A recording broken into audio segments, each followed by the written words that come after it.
It's a pleasure to welcome Alan Snyder, the CEO of NowSecure. Welcome to CyberBytes podcast, Alan. How's things? Things are good. I'm excited to be here. Yeah. Fun to chat about whatever it is we want to talk about.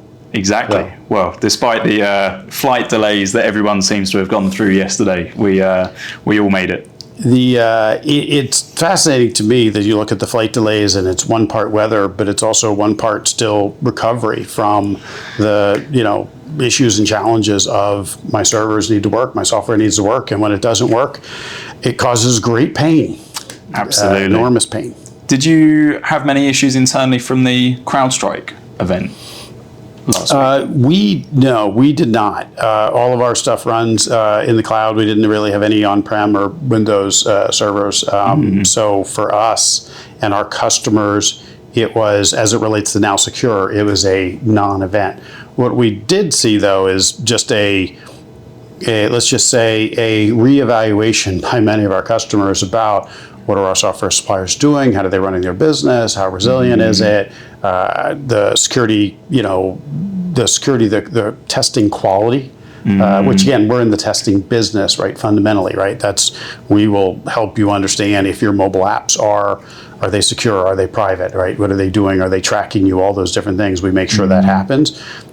But that, by definition, then everybody's looking at it going, well, could your testing do anything to cause us harm? Right, or to cause us pain, right? So as in you didn't test it well enough, or when the process of testing it, you actually create an issue.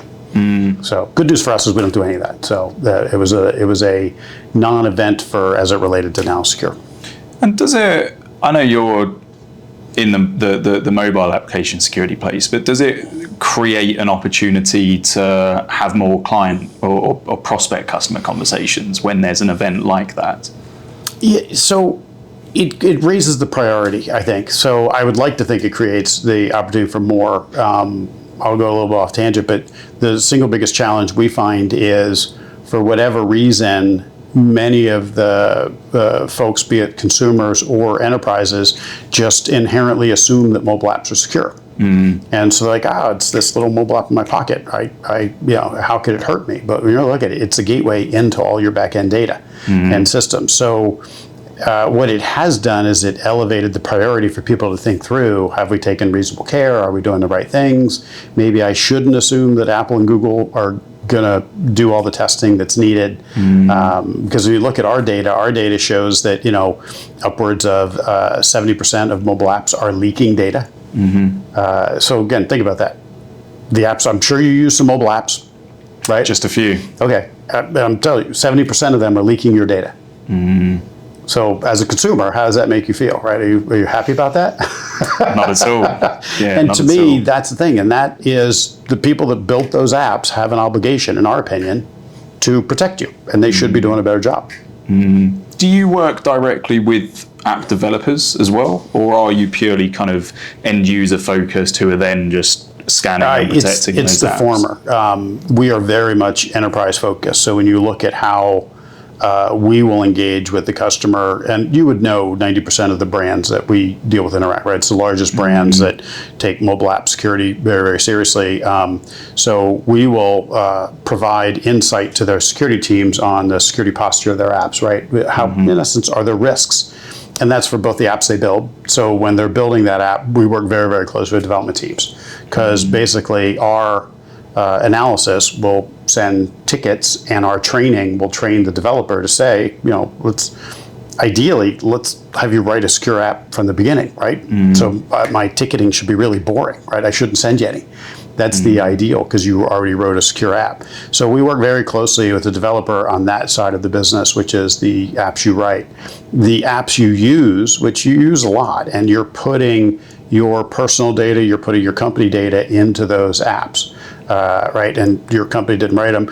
We also will look at those and tell you if there's risk there. And what most people will do when they see that risk, they still want to use those apps, but then they'll go to the developer and say, hey, I want to use the app, but I'm not really happy the fact that you're leaking my email address or my geolocation, or in some cases, right, we see that you're leaking passwords or leaking other things that are much more serious even than, I can track you. So. Yeah. All of them are bad, but some are worse. Absolutely. And I mean, your background, because you've been leading NowSecure for what, seven years now? Just a little over 7 years, yeah. Yeah. So what was your kind of story into the last 7 years with NowSecure? So NowSecure is depending on how you want to count, and that's if you count the ones that didn't go so well versus the ones that went so well, I'd say NowSecure is my fourth or fifth startup. So I'm now solidly in the startup software business. And then you look at my journey, right? I started in consulting, not in software at all, and then kind of, let's just say, events led me into the software side of the house. When I was in consulting, I always thought that I always looked jealously at the software folks because they had a defined product, right? Whereas consulting is a little, let's just say, a little more nebulous about what do you do and what do you need done, right? That sort of thing. And what I find with software is it is much more clearly defined. It has its own set of challenges. So I look fondly back at consulting. But my journey has really been went and started with some friends. First company was a consulting company, probably 2.5 years out of college. We grew that, sold it. Then I went on to run the division that we sold to, and then from there I went into the software venture capital space. And really, when I say venture capital, venture-backed side. So that I'd make a terrible VC. Well, it's not everyone's game. And so 7 years with NowSecure, and there's obviously been as you said, there's still a lack of awareness and care to the degree that there should be around the mobile application security space. And I mean, when we spoke in our prep call for this, kind of I'd interpreted one of the slides on your website being about kind of vendor consolidation, and then you'd put a different spin on it, more around kind of having a full software suite. So just interested to hear kind of how NowSecure is approaching the entirety of mobile app security as opposed to just having that kind of one feature. Yeah, so what's fascinating about mobile apps, right, when you take a step back and look at it, the mobile app is very, very different from a web and a cloud app because it literally runs on the supercomputer in your pocket. So whereas everything else runs in the cloud or it's protected by firewalls and all sorts of other software to look for malfeasance, the mobile app is very, very different because it runs locally. Now it runs locally for you, but it also runs locally for the attacker. So a lot of times what attackers will do is they will actually use the mobile app just to learn the backend APIs. Why? Because that app is talking to all your backend APIs. So it's a really good way to probe the enterprise's system. So where I'm going with all that is the mobile app is fundamentally different and unique. It's not the same as a cloud app. And certainly there's some similarities that it interacts with the cloud and your backend APIs and such. But it is definitely not the same. So what that means for us is there just aren't that many folks that specialize in mobile apps. It's much more competitive in some of the other spaces. And what that also means is it gives us a really interesting position when we work with the suite vendors, because we're definitely seeing a desire on the part of the customer to have, fewer vendors, larger portfolios of those vendors. And so where NowSecure then plays is because what we do is very, very specific and very, very unique. It allows us to snap into and partner with those bigger suite vendors, right? Like Synopsys is one of our partners, right, in that suite vendor. So we collaborate with them quite well. They've got a lot of product portfolio, and they even have some pieces that cover the mobile app, but they don't cover the mobile app to the breadth and depth of what we do. So it's a logical place for us to go partner with them. Same thing with Microsoft with GitHub and their advanced security products. So again, we fit and fill, quite frankly, a gap in a lot of those portfolios. Yeah, awesome. And so when you're having these customer conversations or prospect customer conversations, and where, as we've said, there is still a lack of awareness, is there still a big education piece, or do people kind of get it straight away and realize that they should allocate the budget? Yeah, so my single favorite question is to ask, how many users are using or interacting with the enterprise via mobile versus web? And most people don't know the answer to that question. But when they go look, that's when the light bulb goes off. That's when the realization, because you go look at the industry data, Adobe Analytics, ComScore, but also our customer data as well, it all shows roughly the same thing, and that is about 70% of customer interactions with organizations are now via mobile apps. So think about that, 70%. And so that then is what drives the realization of, wait, let me get this straight. I'm spending probably 80 to 90% of my application security budget on web apps, yet 70% of the revenue and customer interactions are coming across mobile. Does that make sense in terms of managing risk to the business? And the answer is no, it really actually doesn't. The other piece, and let's just say our more advanced customers that are really looking at their numbers, what they're also seeing is that that percentage is creeping up by 2 or 3% every year, because what you get to is there's a pretty bright line around the age of 35, and that over 35, you're more likely to be web and interacting via web apps. Under 35, and actually the higher you go above 35, the more likely you are to be web only. As in, don't use mobile app at all, right? And around 35, you're multi-channel, right? You'll use web, you'll use mobile, whatever's most convenient. Under 35, you're more likely to be mobile only. Won't even touch the web. So as generations get older, that's right. And so you're seeing mobile continually creep up, and it's that demographic shift, right? And it's just what people are used to and comfortable with.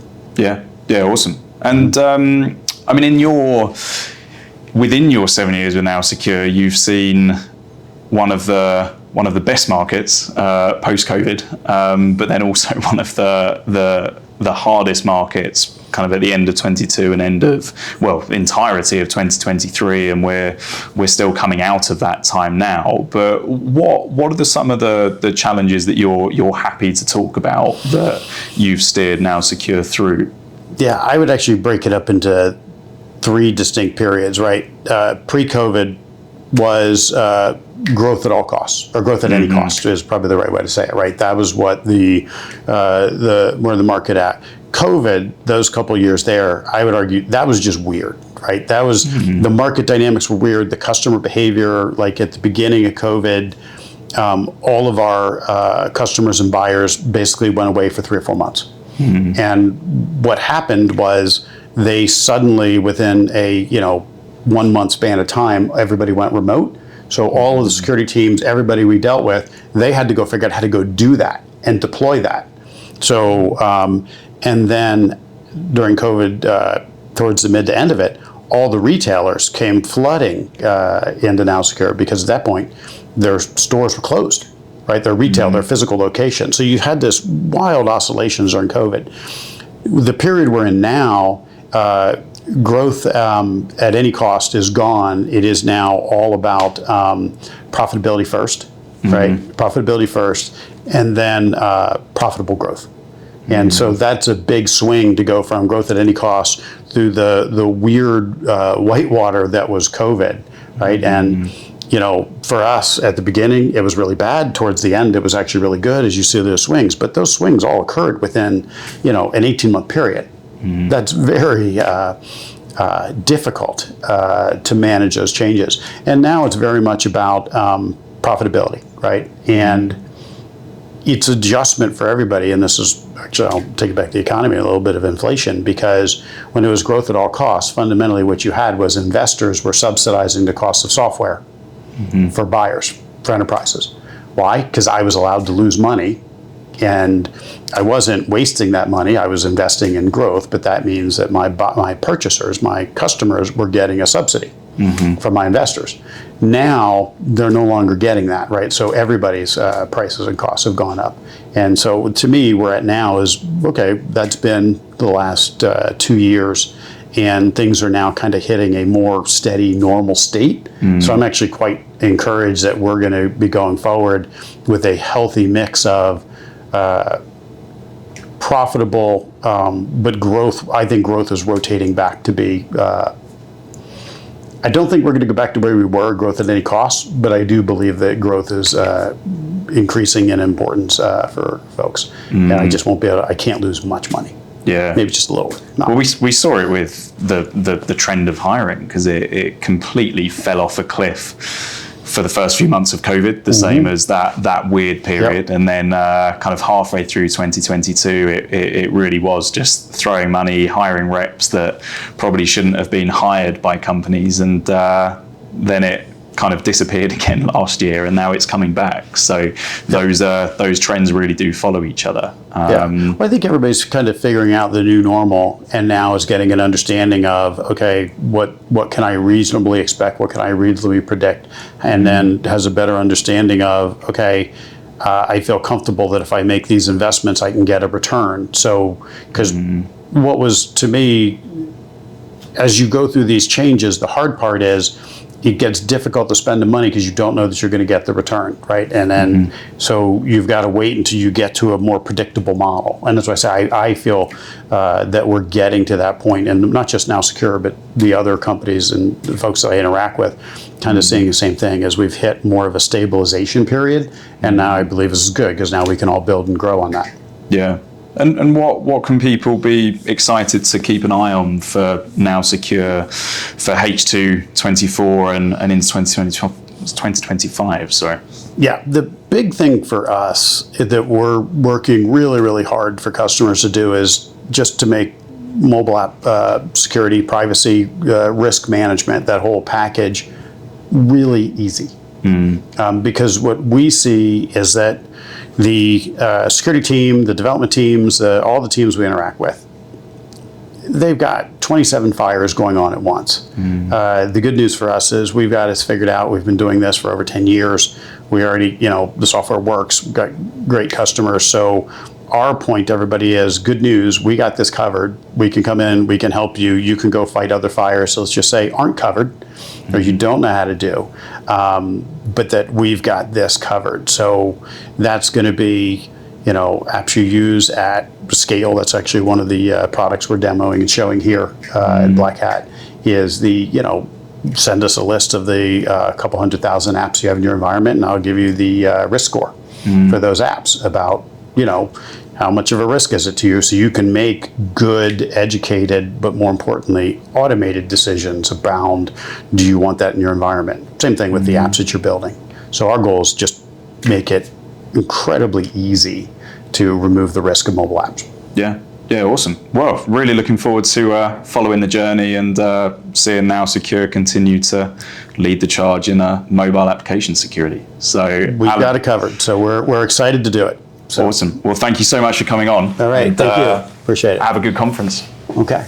Thank you for listening to the BlackHat 2024 edition of CyberBytes, the podcast. If you enjoyed it, then like, subscribe, and share it with your friends. If you're a candidate looking for your next role, or a hiring manager looking for your next technical or go-to-market security hire, then reach out to us directly on info@asperonsearch.com.